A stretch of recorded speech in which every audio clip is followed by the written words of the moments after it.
বরগুনার বেতাকি উপজেলার বিবিচিনি শাহী মসজিদের পিছনে রয়েছে এক রহস্যময় কবর, যার দৈর্ঘ্য স্থানীয়দের মতে প্রায় 14 হাত। শত শত বছর ধরে এই কবরটি স্থানীয়দের মধ্যে কৌতূহল ও শ্রদ্ধার প্রতীক হয়ে আছে। প্রায় 350 বছরের পুরনো এই মসজিদটি নির্মাণ করেছিলেন ধর্মপ্রচারক হযরত শাহ নিয়ামতুল্লাহ রাদিয়াল্লাহু।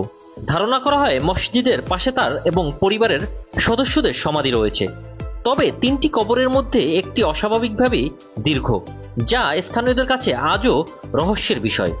কেউ বলেন এটি কোনো অলৌকিক ব্যক্তির কবর, আবার কেউ মনে করেন সময়ের সঙ্গে মাটির স্তর ও সংস্কারের কারণে কবরটি বড় হয়ে গেছে।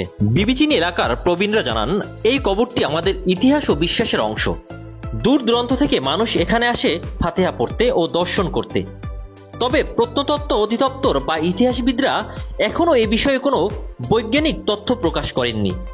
বিশেষজ্ঞদের মতে এটি হয়তো স্থাপত্য বা সময়ের প্রভাবের কারণে বড় দেখাচ্ছে, তবে লোককথার গুরুত্ব অস্বীকার করা যায় না। বর্তমানে কবরটি স্থানীয়দের কাছে এক ঐতিহ্যবাহী দর্শনীয় স্থানে পরিণত হয়েছে। বিবিচিনি শাহী মসজিদ ঘুরতে আসা দর্শনার্থীরাও এখন শুধু স্থাপত্যই নয়, এই রহস্যময় কবর দেখতেও সেখানে ভিড় করেন।